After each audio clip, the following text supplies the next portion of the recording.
What is going on, everybody? My name is Pete, but you probably already knew that. But in case you didn't, you guys are watching the one and only Paid to Drive, and of course, Paid to Drive vlogs, day number 1355 coming at you. Hope you're all doing well out there.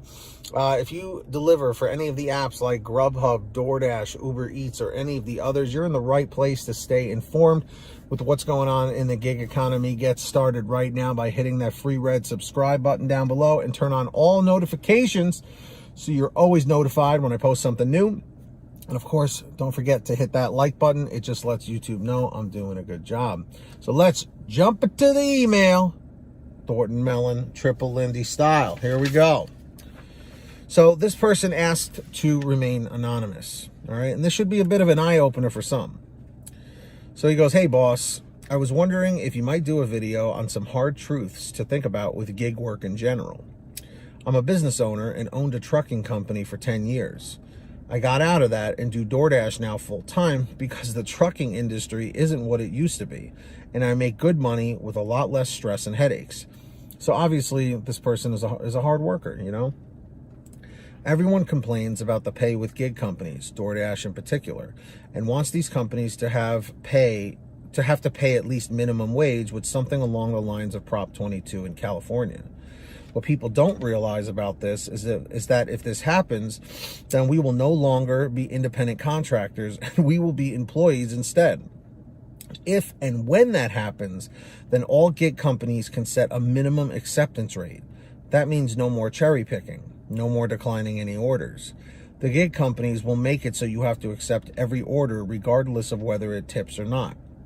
Once that happens, then two things will eventually trickle into effect.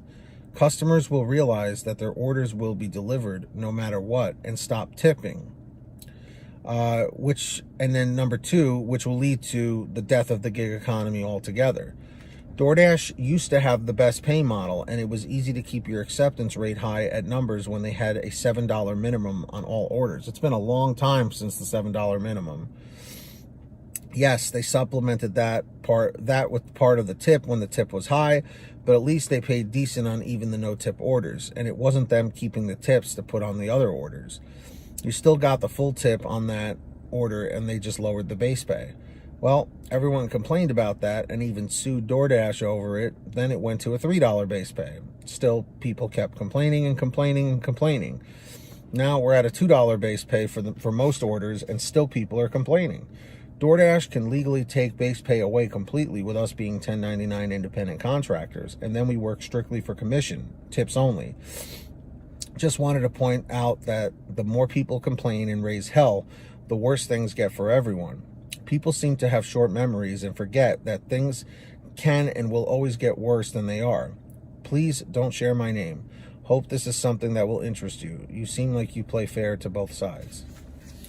So, to the anonymous person who wrote this, I do agree that, you know, a lot of drivers do want that minimum wage, which really is an employee mindset. I do try to play fair to both sides because both sides have pros and cons. Both sides have good points and both sides have bad points. The $7 minimum was a very long time ago. But it does seem that nowadays some dashers are making more money than they were back then. One thing that I have said in many videos and will continue to say in even more videos is that every market is different. Well, Pete, you always say that. It's the truth. What works in my market may not work in yours. John in this state, let's say Kansas or something, might not be making a lot of money. But Bill in Florida is killing it. Same day, same time. Okay? Why is that? There's a lot of factors involved. The restaurants, how long the restaurants take to make the orders, the kinds of clientele you have, the level of income of people, you know, who's tipping higher, who's not tipping at all. Okay? What kinds of restaurants you're picking up from in general, fast food places, or places that are more sit-down restaurants that have takeout. There are so many variables, so many different factors involved that a lot of people don't take into consideration. They just say, oh, the base pay, I'm not making money. But then why is it that so-and-so in the same market is doing well? You know, the fact of the matter is this: you need to find a way to make things work in your market. I say give the gig economy 6 months if you're brand new. Try your hardest, educate yourself, watch these YouTube videos, get on Facebook and check out the groups. Although a lot of them tend to be toxic, but you can learn a lot from others. Talk to other drivers when you're waiting for orders and get tips and tricks from them. That's what I did when I first started. I made a lot of money. In the beginning, I'm telling you, you know, I was bringing home, in the early days, I was bringing home probably $800 to $900 plus a week, you know, and it just, you can make a lot of money doing this work. You really, really can. But at the end of the day, because it worked for you, you know, like UDM said in that video not too long ago, you know, you gotta try and see if this works for you. If not, a W-2 job lifestyle may be better fit for you. This is not for everybody. Independent contractor work is not for everybody. And I think that's what this email really brings up, that the ones that complain or raise concerns or whatever, maybe it's not best fit for them, I guess, you know. And being grateful is very important as well, like I've said. But at the end of the day, we do want these companies to treat us fairly. And I'm hoping at some point we can all come to a happy medium. It's food for thought, wishful thinking, but we'll see what happens. So on that note, everybody, if you guys ever want to send me anything, send me an email at paytodrivestories@gmail.com, just like this person did. Or for a quicker response, you can message me on the Patreon app or at patreon.com/paid2drive. The link is in the description or in the pinned top comment. Also, as a perk, I will give you shout outs in all my new videos. So when you hear your name called in the chat or the comments, say, hey, Pete, I heard my name. We got Samantha Mikles, Brian Pomeroy, Heidi Barnes, Joe Valerio, Kurt Paul, Lee Peacock, Tulsa Todd, William Boudreau, Laura Love, Agus, Alan G. Van Horn, Drew Hanor, Fernando Carranza, Frank Haviland, Fresh One, Jason Casta, Justin Case, Lulu Laura, Natalie Mosley, Sarah Keston, Scott Freisner, Sherry Cassidy, Stephen Neely, Joyce Hine, Brian Richardson, Ginny Thomas, John Bonacci, Matt Epperson, Nick G, Stacy Miller, Terrence Pacheco, and of course Valerie Brown.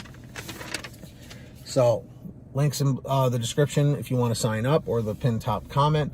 And of course, guys, please make sure to sign up on the Get Upside Gas app. It's a free gas app for your smartphone to save money every time you pump at the gas pump. So download it, link in the description on your smartphone. Any smartphone will do. All you do is go to the gas station, pump your gas, print out your receipt, take a picture of your receipt with the Get Upside Gas app, and within 48 hours or so, you'll get anywhere from 15 cents to 45 cents a gallon back, which is pretty fantastic. And if a friend or family member signs up using your code, you'll get paid every time they pump gas. It's called Get Upside. The link's in the description. Make sure to download it. And of course, if you want to get one of these shirts or any others like it, comment 111 if you smash the like. That's right, hit that like button. You could do so at paytodrivestore.com. Everything's on sale. Lots of different designs, lots of different colors, and all different sizes. paytodrivestore.com. And if you made it to the end of this video, simply leave a comment saying END 106, END 106. Subscribe with all notifications on. Hit that like button down below, of course, and well, hit the notification bell, and of course hit that like button. It just lets YouTube know I'm doing a good job. And until next time, get that money, get that honey, keep hustling and keep bustling, and we'll see you next time right here on Paid to Drive and Paid to Drive Vlogs. Have a good one, guys. Drive safe and be well.